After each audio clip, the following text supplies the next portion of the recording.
Well, how's it going today, folks? I'm Braap and welcome back to the Braap Shop.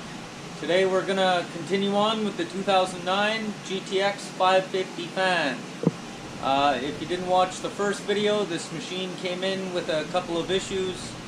The battery and the pull start and a couple other little things. And when I popped the hood, I found a horrific scene. Let's take a look. So, couple things. Missing something.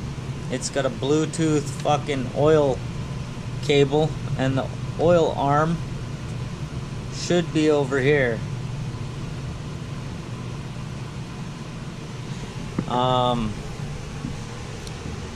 It came in with no air box, no air shroud.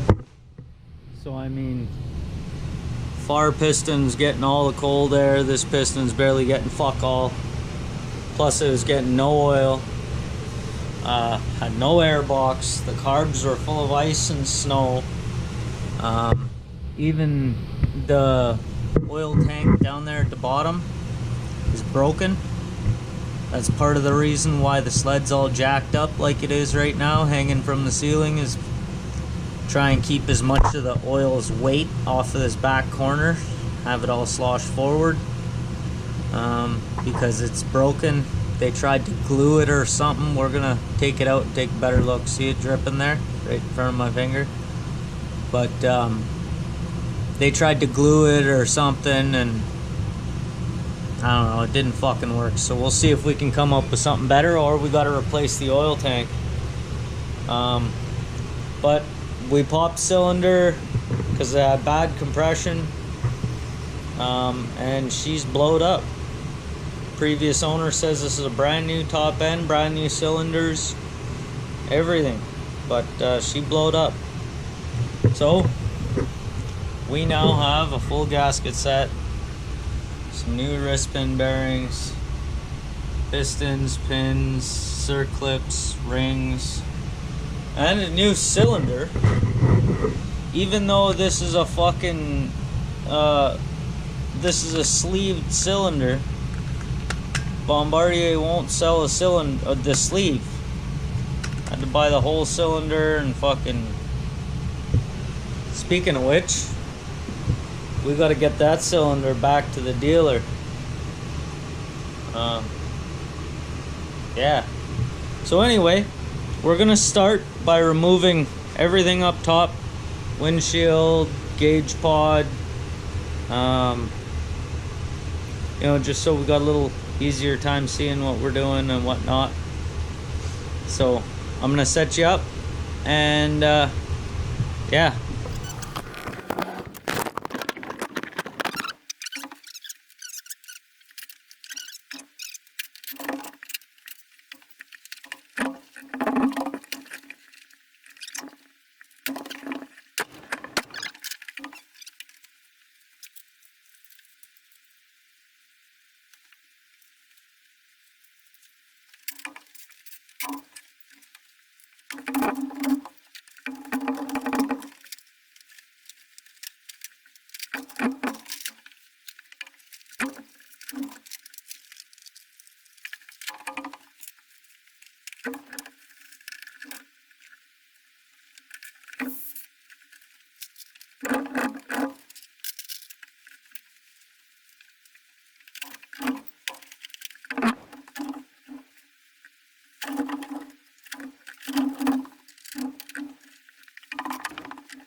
The throttle cable, it's got to come off because of the Bluetooth oil cable.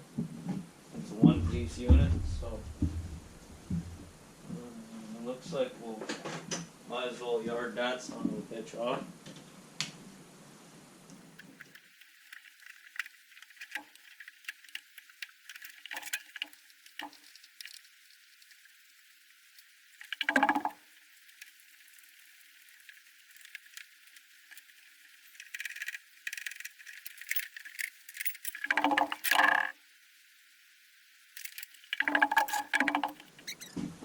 And now we might as well fucking pull this oil tank so it'll stop leaking all over the fucking place. So it looks like we've got a couple, I don't know, maybe 8mm.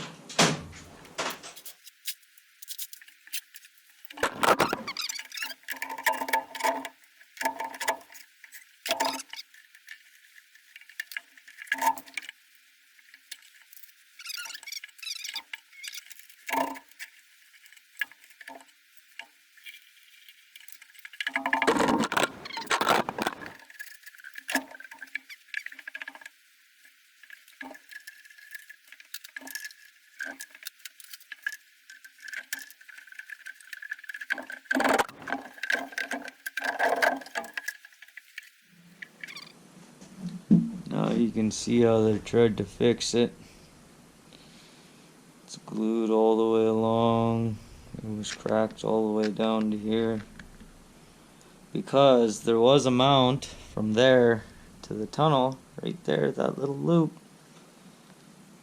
And I don't know if they're trying to pull the pull cord sideways or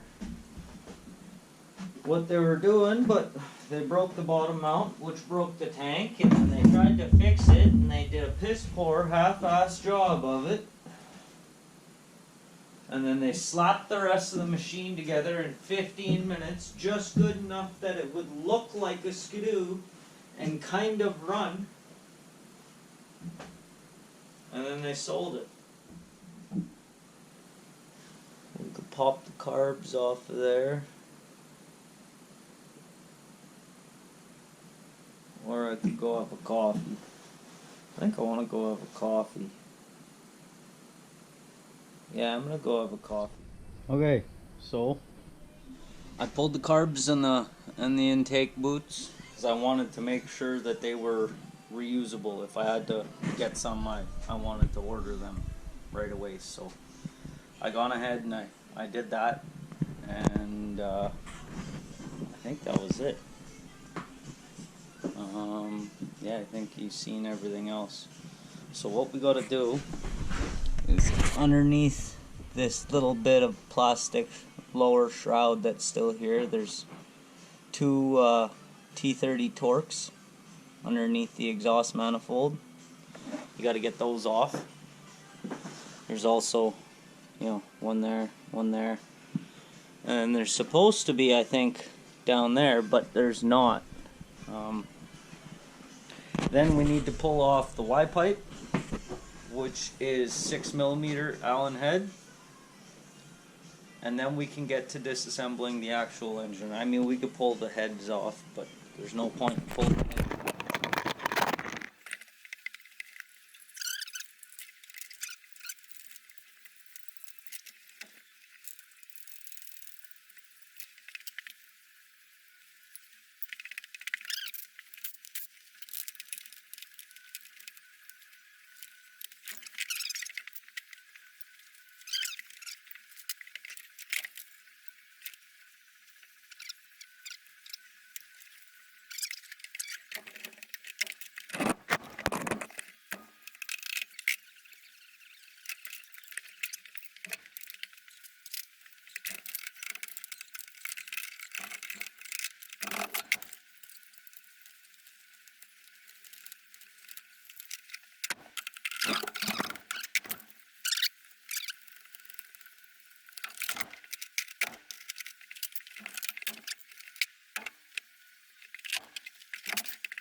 want to collect all the ones that fell because I'm going to count all these needles.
Rod bearings feel alright.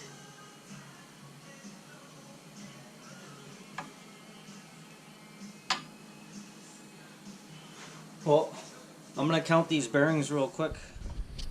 Alright, so after a little poking around with the magnet, I've got all the pins, all the needles I mean. There was a couple made it down in behind there, but I was able to, if you come this way, right at this point you shove the little magnet on a stick down in there, and then you rotate it around. You can then get your magnet down into the bottom, and then you just continue rotating around and your magnet will pop out this side. I suppose not every magnet, the one that I have fit. It's on this extendable stick.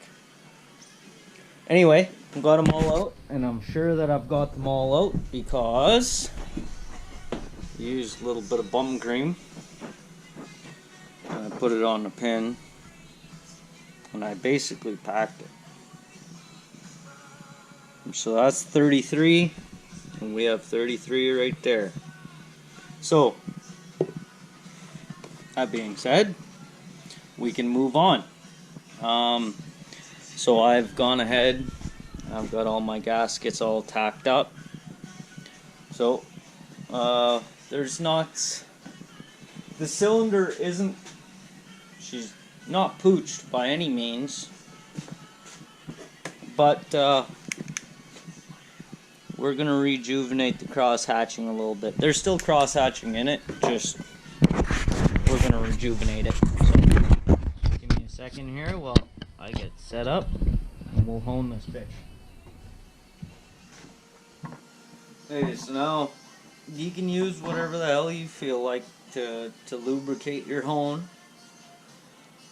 I like to use WD-40 for a couple reasons. One being that it never gets used in my shop, so it's always there.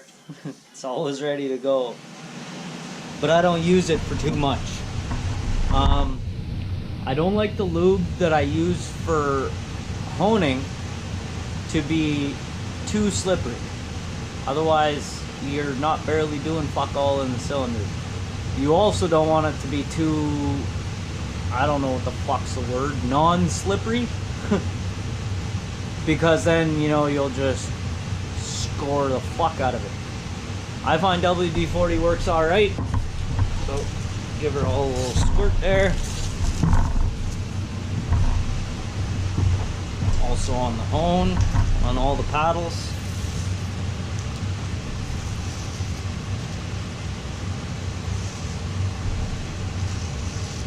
This is messy, so if you're expecting to do this without making a mess, I don't know, show me how you do it. Because, and then, away we go. Turn the speed down a bit.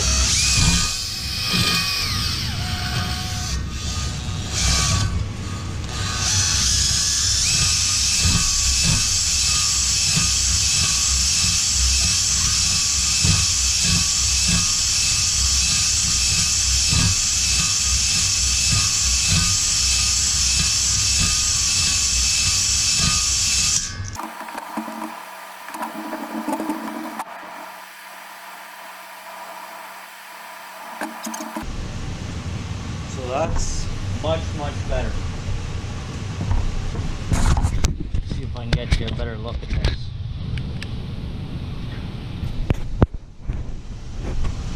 See that nice cross hatching. Those marks, you can't feel them. You can see them, but you can't feel them. They're just stained, basically. And we've got some nice cross hatching going on. Running without oil. It's a good thing we didn't fucking hurt both cylinders real bad.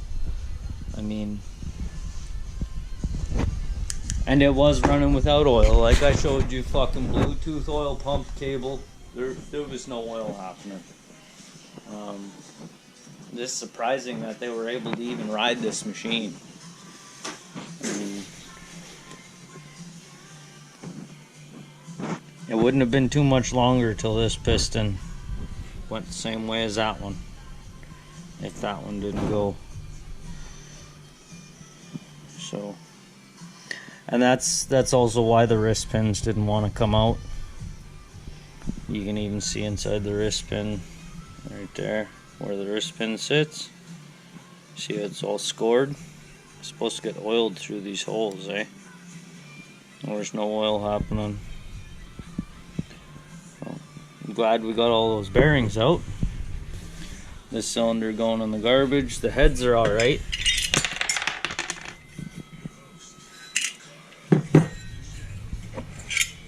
Even the fucked one. Going with the fuck piston, the head's alright. So